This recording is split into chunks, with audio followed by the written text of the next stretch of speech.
আসসালামু আলাইকুম, সবাই কেমন আছেন? আশা করি সকলে অনেক ভালো আছেন। আজ দুপুরে বানিয়ে নিলাম ডিম দিয়ে চিচিঙ্গা ভাজি। এই চিচিঙ্গা ভাজিটা খেতে কিন্তু অনেক ভালো লাগে, আপনারা একবার বাসায় ট্রাই করে দেখতে পারেন। তো এই চিচিঙ্গা ভাজার জন্য আমি এখানে কিছু চিচিঙ্গা নিয়ে নিয়েছি।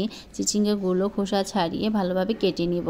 এটা খোসা ছাড়িয়ে আমি ধুয়ে তারপর কেটে নিয়েছি, এতে করে এর ভিতরে বেশি পানি জমবে না।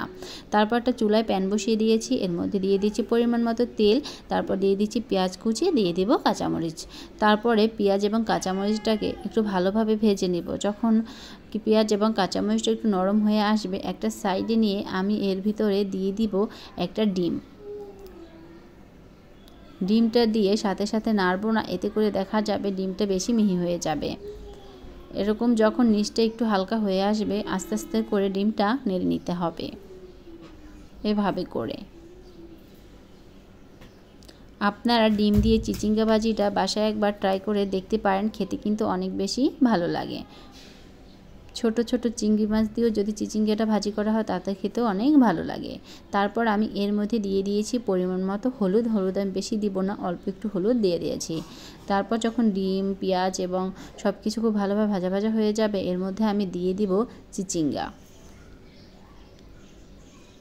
তো চিচিঙ্গাটা দেওয়া হয়ে গেলে আমি সব কিছু নেড়েচেড়ে খুব ভালোভাবে মিশিয়ে নিব।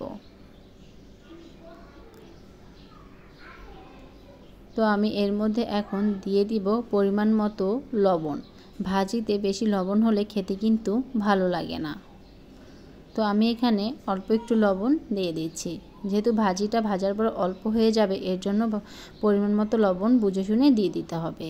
তারপর সব কিছু খুব ভালোভাবে মিশিয়ে আমি ঢাকনা দিয়ে ঢেকে রেখে দিব। ঢাকনা দিয়ে ঢেকে রেখে দিলে দেখা যাবে এর মধ্যে যে এক্সট্রা পানিটা আছে সেটা বের হয়ে আসবে। তো এভাবে ঢাকনা দিয়ে কিছুক্ষণ রাখার পরে দেখা যাবে এর ভিতর থেকে অনেকটা পানি বের হয়ে এসেছে। আপনারা যদি চিচিঙ্গাটা কাটার পরে ধুয়ে নেন তাহলে কিন্তু এর ভিতরে বেশি পানি জমে যায় এবং পানি টানতে অনেক বেশি সময় লাগে। তো এভাবে আমি কিছুক্ষণ নেড়ে চেড়ে নেব। এ পর্যায়ে আমি ঢাকনা দিব না, যাতে পানিটা অনেক তাড়াতাড়ি শুকিয়ে যায়।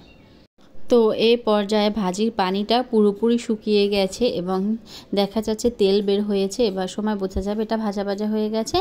আমি এর মধ্যে দিয়ে দিব কিছু ধনিয়া পাতা কুচি। ধনিয়া পাতা কুচি দিলে ভাজিটা খেতে আরও বেশি ভালো লাগে। অবশ্যই ভাজিটা খুব ভালোভাবে ভাজা ভাজা করে নিতে হবে, পানি থাকলে কিন্তু মোটেও খেতে ভালো লাগবে না।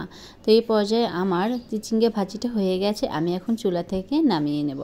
তো তৈরি হয়ে গেল আজকে দুপুরের জন্য অনেক মজার চিচিঙ্গা ভাজি। আপনারাও বাসায় এভাবে বানিয়ে দেখতে পারেন, খেতে অনেক ভালো লাগবে।